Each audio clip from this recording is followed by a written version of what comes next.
My name is Lachlan McAllister. I own and operate GG Easy Bar, Australia's first dedicated esports bar. First esports bar, I think, but you know, all about definitions. And then we're coming up to about a year now. Yeah, so survived all the things that can go wrong and dramas and stuff, and going strong now.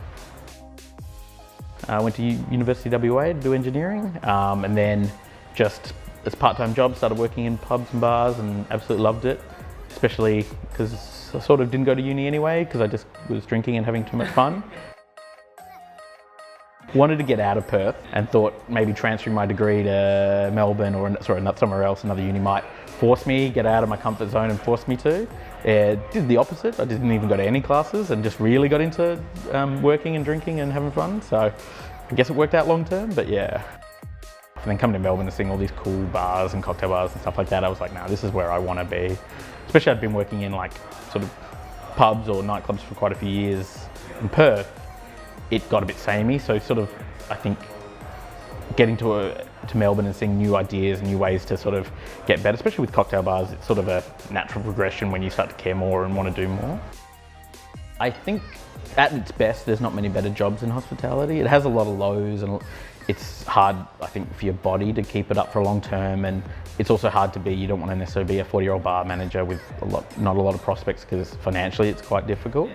And you sort of see the worst of humanity sometimes, so a lot of people get down about that. But overall, I think it's the best moments are better than any other job. I remember I had a really awful day, and my wife made me this, like, looked after me, gave me a cup of tea, and I was just like, oh, this is an amazing cup of tea. What is it? And it was just that I was had a shit day, and then I was getting looked after, and it just was the right thing at the right moment. And it was just, I remember just thinking, fuck, that's just what it's about. We opened, my first cocktail bar, I think, opened about 6 years ago. And that was fun. And then we were doing well. And then all these sort of other cocktail bars sort of started opening around us. And I remember talking to people and being like, oh, you're really worried? I'm like, no, as long as what we do is good, we actually benefit, because there are more bars, more people in the area.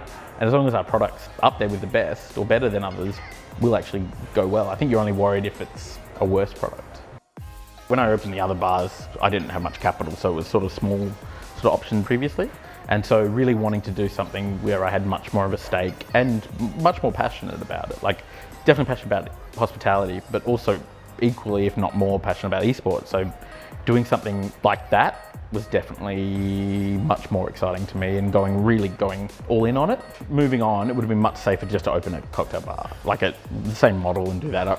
That was sort of a no-brainer, but it just didn't excite me. And so maybe it would have been less successful, because if I wasn't as passionate about it, and I think if I had and someone else would open an esports bar, I'd just constantly be going, fuck, I should have done that, I should have done. I like the idea of being the first, you know, and like trying to just do something different. It's really great to get people playing and following their esports and have a place for the community to meet and stuff, because at the end of the day, everyone knows if we're successful, we get to sort of pave the way for Australia. I think we get to uniquely, as opposed to like everywhere else in the world, we can sort of shape how people perceive esports. We're still in that sort of formative stage where this year has been a year of discovery for people to esports, but they still don't know what to make of it. But I really just enjoy almost all esports across the board. I just love the passion and stuff. I can't imagine the idea of turning up to work and hating it. Like, I'm one of those people who I'm really, really good at something, and I'll give all my all when I'm passionate about something, but really struggle if I don't care about something.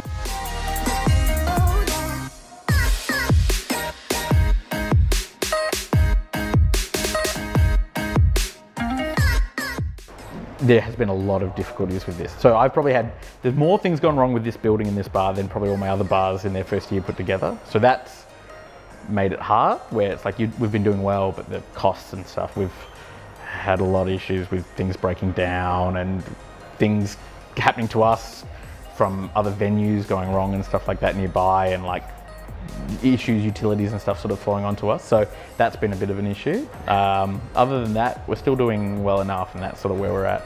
I really love the idea of having a few venues and like doing really cool tournaments and like growing the scene and being like a hub. and seeing where esports is in like 10 years and stuff.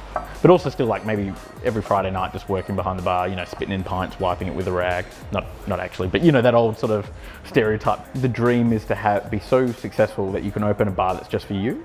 And that way then the people who want to hang out you're going to have all the shared interest in the world, right? Because they like the same things as you've done it for yourself, and you can just enjoy that and grow that community. So I'd love to do that one day, like someday, just some like quaint combination of esports bar with whiskey and charcuterie, and I just fat old man, you know, just enjoying that and chatting to customers until they walk away from me.